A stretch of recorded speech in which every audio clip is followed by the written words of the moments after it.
What's up, airplane collectors? Welcome to a model airplane review. It's your host Ray. In today's video, I'll be reviewing the NG model 1:400 scale Spirit Airlines Airbus A321NEO.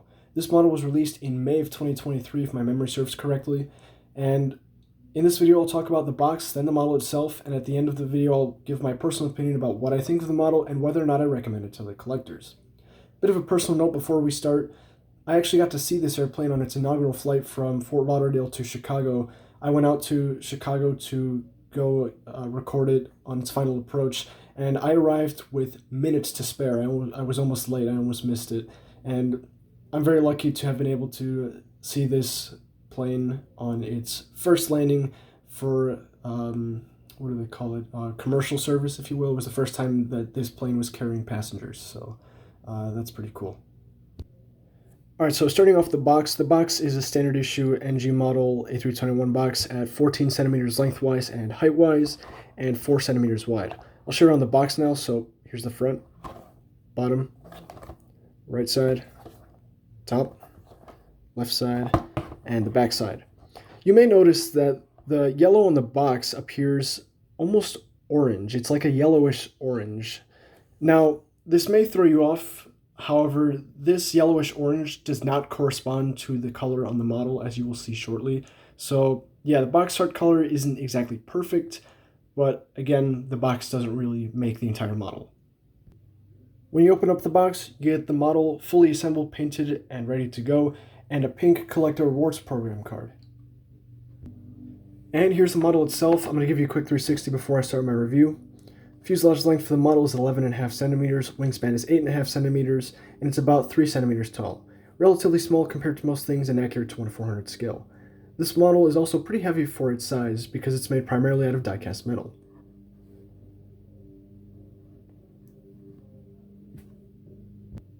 Starting off with the review of this banana bus at the front of the plane, here we can see the nose shape, and I'll start talking about the fuselage. Nose shape is solid as per usual. NG's Airbus A320 family mold and their nose shapes is pretty good. I don't see any issues with that there. Printing and painted details look pretty good up here too. I notice no discrepancies or issues. As we move down the fuselage, you can see a handful of details. There's the giant Spirit logo. You'll notice that this Spirit logo doesn't have any of like the scratches or marks on it. That's because Spirit changed their logo from the Bearfare logo to just a yellow generic airplane logo. I'm not sure why they did that, but that was a few years back, and this airplane is wearing that new redesigned livery. Here's the vertical stabilizer. Looks pretty solid. Lots of molded detail to go. Painted detail in the form of the metallic paint on the leading edge looks pretty solid. Lines up with the associated panels. Yeah, no complaints so far. It looks pretty solid up here too. And we're going to move down the right side of the aircraft. Everything I've said about the left side can also be said about the right side, so I won't provide much commentary here. Moving on to the wings. The wings are very nicely detailed with painted, printed, and molded detail. Painted detail in the form of the different shades of gray and the metallic gray on the leading edge slats. Printed detail also looks pretty good. I don't notice anything that's out of the ordinary here. Only complaint is, well, not complaint, but something that I've noticed is the overwing exit arrows. I've seen a few collectors saying that this is the incorrect marking or like the incorrect shape for this. I believe this is the one that's seen on the regular A320 family, but I'm not sure if Airbus changed it for the A320neo family. If you do know more about that, please comment down below, but it is something I'd like to bring to your attention. This may not be accurate. Still looks good nonetheless. And of course, we've got the winglets. They don't have the Spirit.com logos on the outside anymore. Like I said, this is the kind of redesigned new livery. And on the inside of the winglets, we still have the Howdy there. That's kind of unique to Spirit. But yeah, looking pretty solid so far. Underside of the wing obviously isn't as detailed, but it still looks pretty good as well. I didn't even comment on the winglet shape. Winglet shape looks really solid. Seems to match the A320 Sharklet, I should call it actually. The Sharklet shape is really good as well. Moving to the back of the airplane here, we've got the horizontal stabilizers. Plenty of molded detail in there. Wow, okay, that is very extensive. I haven't seen that extensive kind of molded detail in a while, probably because I don't do these reviews very often anymore. But yeah, pretty good back here. APU looks good. It's painted dark metallic gray, and there is even an indentation for the For the exhaust, wow, I never noticed that. There's an indentation hole for the exhaust. That is really cool. Bottom side, plenty of molded detail down here. Lots of printed detail on the underside too. Very solid so far.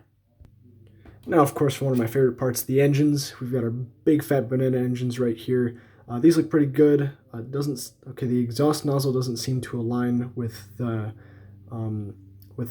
rest of the engine exactly. It just kind of looks like it's either the engine itself is bent downwards or the exhaust is bent upwards. So alignment is a little bit finicky there.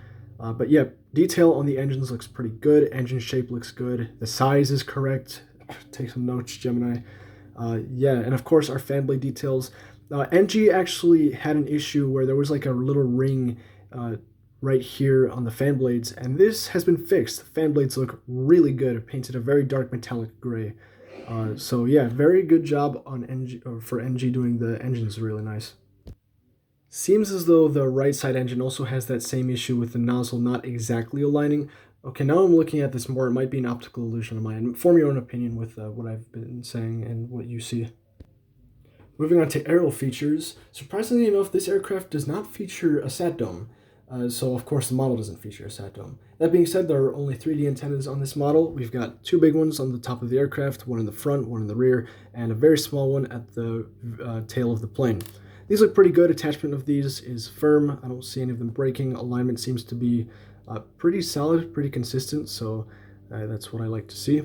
On the bottom, there is just one singular antenna at the rear section of the plane. Where did my pointer go? There it is, right here, one singular antenna.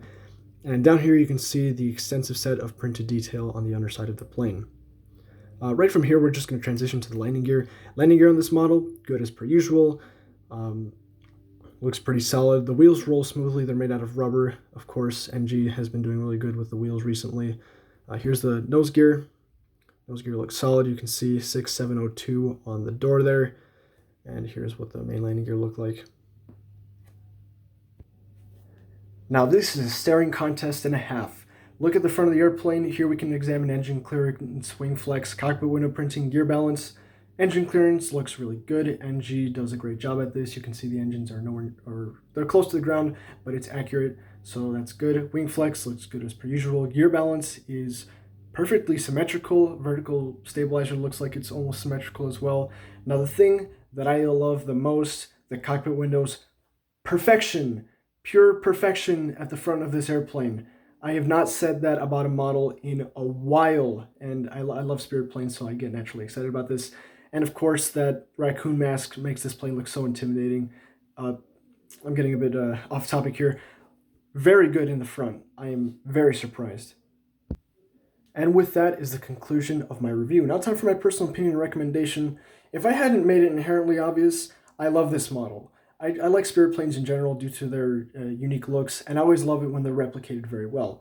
And NG has once again blown it out of the water and done a great job with making this model airplane replica. Of course, there was that issue with the engine alignment, which I'm not even sure if that's like really an issue or an optical illusion. But aside from that, this model is effectively textbook perfection. I love it. I absolutely recommend it to any collector who wants it. Buy it fast because these things are selling way faster than I had anticipated. It's a beautiful plane. I haven't seen any quality control issues, and yeah, I really like the model, and I think you would like it in your collection too. That's all I've got for you guys today. Thank you so much for watching. Stay tuned for more model airplane reviews. I'm going to be spamming those these next few days before I go to school. And yeah, that's all I've got for you guys today. Happy collecting, happy building. Take care of yourselves. See you later.